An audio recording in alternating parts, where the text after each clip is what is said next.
आज की हमारी कहानी कर्म, बदले और इंसाफ की एक ऐसी परत खोलेगी जो शायद आपको भी सोचने पर मजबूर कर दे। ये कहानी है एक किन्नर की अंतिम यात्रा की। चलिए देखते हैं कि इस कहानी में आखिर क्या-क्या राज छुपे हैं। और देखिए, पूरी कहानी की नींव ना इसी एक लाइन पे टिकी है, कर्म, जो शायद चेहरे बदल सकता है, रास्ते बदल सकता है, पर अपनी मंजिल वो कभी नहीं भूलता। कहते भी तो हैं कि दूसरों के लिए लगाई गई आग एक दिन लौटकर अपना हक जरूर मांगती है। तो हमारी कहानी हमें ले चलती है एक सुनसान शमशान घाट पर। आधी रात का सन्नाटा है और वहां एक अघोरी साधु प्रकृति के नियमों को चुनौती देने वाला एक बहुत ही खतरनाक अनुष्ठान कर रहा है। ये साधु समझिए कि अपनी शक्तियों के अहंकार में पूरी तरह डूबा हुआ है। आंखें बंद हैं, बदन पर भस्म लगी है और होठों पर मंत्रों का जाप चल रहा है। वो ये मानकर बैठा है कि ब्रह्मांड की कोई भी शक्ति उसके नियंत्रण से बाहर जा ही नहीं सकती।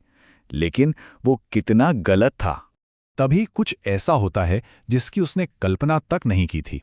वो आग जिसे वो नियंत्रित कर रहा था, वो अचानक से कांपती है और बुझ जाती है, और उस अंधेरे में एक ऐसी खामोशी छा जाती है जो किसी बड़े तूफान का संकेत दे रही हो। और देखिए, अनुष्ठान की विफलता का नतीजा कितना भयानक था। जिस आत्मा को उसने बुलाया था, वो काबू में आने की बजाय उसी पर हावी हो गई। साधु की रुद्राक्ष की माला टूटकर बिखर जाती है और एक अनदेखी शक्ति उसे जमीन पर ऐसे पटकती है मानो कोई खिलौना हो। खेल अब पूरी तरह से पलट चुका था। तो अब शिकारी खुद शिकार बन गया था।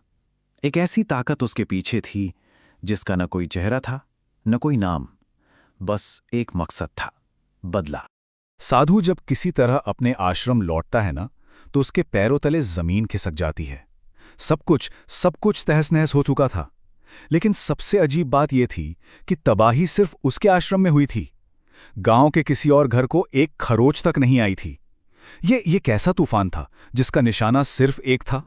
ये हमला सिर्फ बाहरी नहीं था, ये हमला उसकी आत्मा पर था।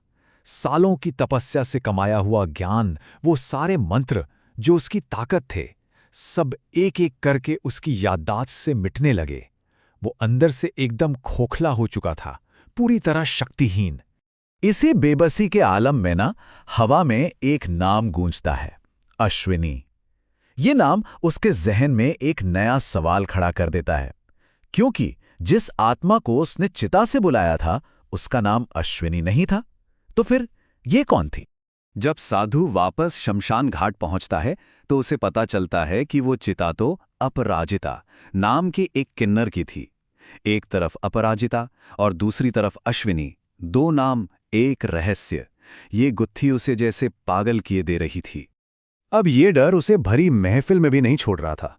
गांव के मेले में उसे अचानक एक किन्नर की आत्मा दिखाई देती है, जो बस उसी को घूरते हुए ताली बजा रही थी। सोचिए, ये भयानक नजारा सिर्फ उसे दिख रहा था और उसका दम घुटने लगता है। वो वहां से भाग खड़ा होता है।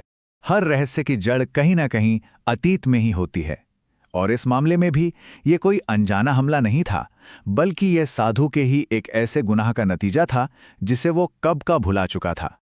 और फिर अचानक उसे अश्विनी का चेहरा याद आता है, एक किन्नर जो लोगों को अंधविश्वास के अंधेरे से निकालकर इंसानियत का पाठ पढ़ाती थी।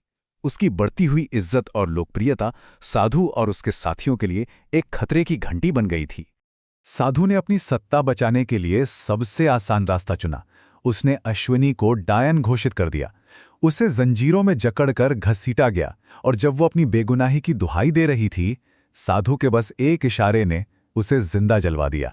अश्विनी की जलती चिता के सामने उसकी एक साथी ने ये श्राप दिया था, और ये सिर्फ गुस्से में निकले शब्द नहीं थे, ये तो एक भविष्यवाणी थी, एक ऐसा हिसाब जिसका पूरा होना पहले से ही तय था।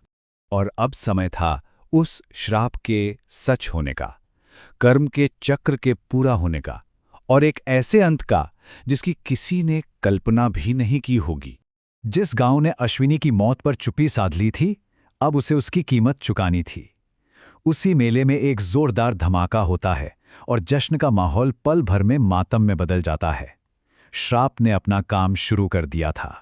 साधु जब इस तबाही से भागने की कोशिश करता है तो उसका रास्ता रोक लेती है अपराजिता की आत्मा, और उसी पल साधु को सब समझ आ जाता है। अपराजिता ही अश्विनी है जो अपना इंसाफ लेने लौटी है। कल तक का वो अहंकारी साधु आज उसके कदमों में गिरकर अपनी जिंदगी की भीख मांग रहा था। कर्म का न्याय देखिए कितना सटीक था।